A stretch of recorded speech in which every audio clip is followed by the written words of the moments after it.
ये हादसा मेरे साथ नई दिल्ली से गांव आते वक्त हुआ था। नई दिल्ली से मेरा गांव काफ़ी दूर पड़ता है, इसलिए शहर में मैं पढ़ाई करने के लिए गया था। उस वक्त सर्दियों का मौसम चल रहा था। उस महीने में सर्दी ने अपना रौद्र रूप धारण कर लिया था। उस वक्त सर्दी काफ़ी तेज पड़ रही थी। सर्दी के इस मौसम में हमारे तो हाथ और पैर ही काम करना बंद कर देते, इसलिए हम लोग पूरे दिन डिफेंस के अंदर ही रहते। दरअसल मैं एक डिफेंस में रहता था। मैं वहीं पर आर्मी की तैयारी करता था और साथ ही मेरी पढ़ाई भी चलती रहती। और कुछ ही दिनों के बाद मुझे पता चला कि अब हमारी छुट्टियां होने वाली हैं, तो मुझे गांव जाने की थोड़ी जल्दी होने लगी, क्योंकि मुझे गांव की काफ़ी याद आ रही थी। नवंबर के उस महीने में हमारी छुट्टियां 20 नवंबर से लगभग नए साल तक होने वाली थी। इसलिए मैंने घर पर फ़ोन कर दिया था कि अब मैं जल्दी ही गांव आने वाला हूं। इस वजह से मेरे घर वाले भी काफ़ी खुश थे, लेकिन मेरी मम्मी ने कहा कि रात में ज़रा संभल कर आना। कहते हैं कि आजकल हाईवे पर आए दिन नए नए भूतिया किस्से सुनने को मिलते हैं। कहते हैं कि हमारे गांव से दिल्ली तक जाने वाला रास्ता काफ़ी भयानक हो चुका है। दरअसल मेरा गांव वहीं के पास के शहर की तरफ पड़ता था। मेरे गांव से दिल्ली की दूरी लगभग 52 किलोमीटर की थी, लेकिन पढ़ाई के साथ साथ मेरी आर्मी की तैयारी के लिए मुझे इतने दूर आना पड़ा। मेरे पापा का हमेशा से एक सपना था कि मैं एक दिन एक आर्मी ऑफिसर बन जाऊं, और मैं भी अपने पापा का सपना पूरा करने के लिए इतनी दूर आकर मेहनत कर रहा था। फिर मैंने उसके दूसरे ही दिन अपने गांव निकलने की सोच ली। मेरे गांव से दिल्ली तक कोई ट्रेन सफ़र नहीं करती थी, इसलिए मुझे बस में ही गांव के लिए यात्रा तय करनी थी। और उसके बाद पहले तो मैंने दिल्ली से एक रिक्शा किया और फिर अपना सामान लेकर बस स्टॉप पर पहुंच गया। बस स्टॉप पर मैंने काफ़ी देर इंतज़ार किया, लेकिन आज शायद बस काफ़ी लेट थी। फिर लगभग शाम के 4 बजे बस आई, वो भी 2 घंटे का इंतज़ार करने के बाद। लेकिन खुशी तो इस बात की थी क्योंकि हमारे गांव की तरफ जाने वाली यह केवल एक ही बस थी, लेकिन उस बस का इंजन आज कुछ खराब चल रहा था। तो ऐसे में कंडक्टर ने हमें पहले ही कह दिया था कि बस का कोई भरोसा नहीं है, बस कहीं पर भी खराब हो सकती है, जिसको बैठना है वो बैठ सकता है। मेरे पास भी कोई और चारा नहीं था बस में बैठने के अलावा। अब चाहे बस बीच रास्ते में खराब हो तो मैं क्या कर सकता था। मैंने सोचा कि कोई रिक्शा कर लूँगा।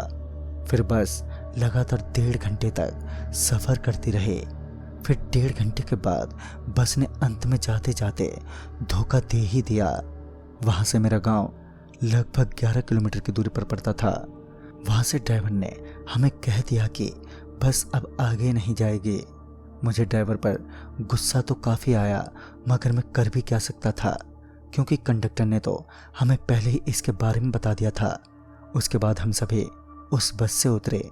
बस से उतरते वक्त उस बस में काफ़ी कम सवारी मौजूद थे। सारी सवारियां पहले ही उतर चुकी थीं।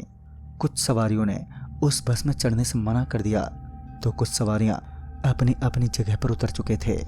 लेकिन हम गिने चुने 7 या 8 ही लोग थे। हम सभी बस से नीचे उतरे। हम लोगों ने काफ़ी गाड़ियों के सामने हाथ भी दिया, लेकिन किसी ने भी हमारे पास गाड़ी नहीं रोकी। कोई भी गाड़ी रोकने के लिए बिल्कुल भी तैयार नहीं था। पता नहीं ऐसा क्या था उस हाईवे पर, मगर हम तो 7 से 8 लोग थे। तो हम लोगों ने पहले तो एक गाड़ी करने की सोची, मगर सब लोगों को अलग अलग जगहों पर जाना था और मेरे पास तो पैसे भी काफ़ी कम बचे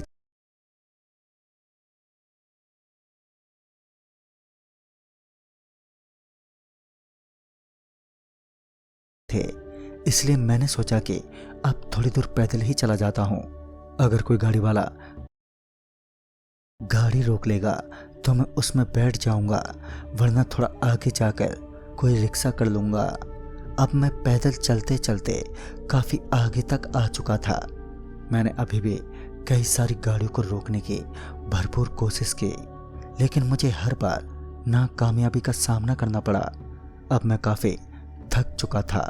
एक तो लंबा सफ़र और ऊपर से लगभग 1 किलोमीटर तक मेरी पैदल यात्रा मुझे काफ़ी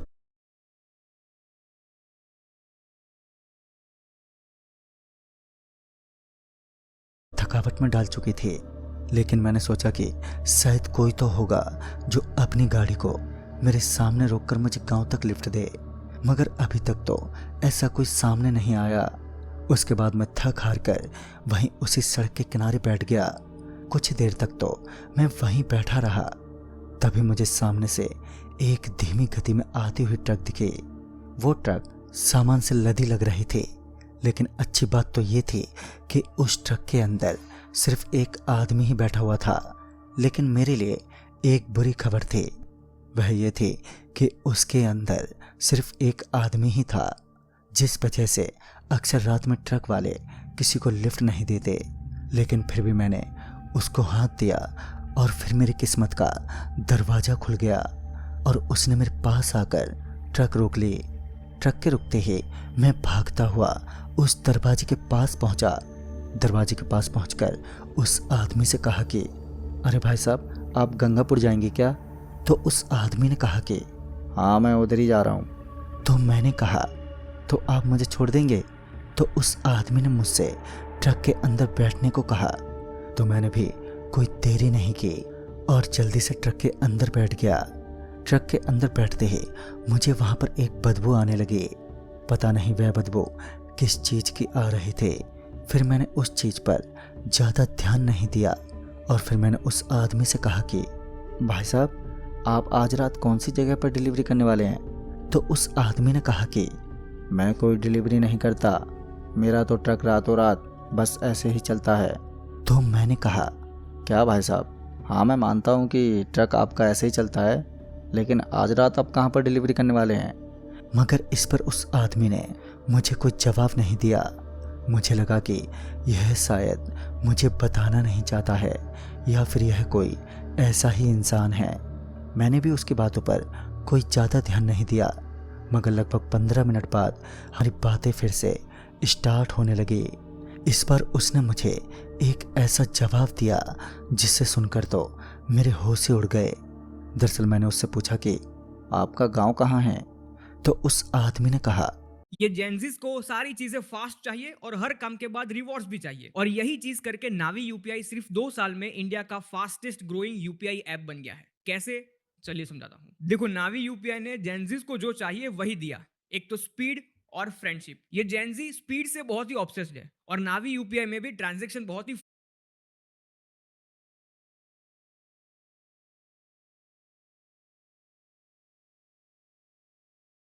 ने कहा यही इसी ट्रक में। मुझे उसकी बातें कुछ समझ नहीं आ रही थी। शायद उसकी बातों में कोई बहुत गहरा राज छुपा हुआ था।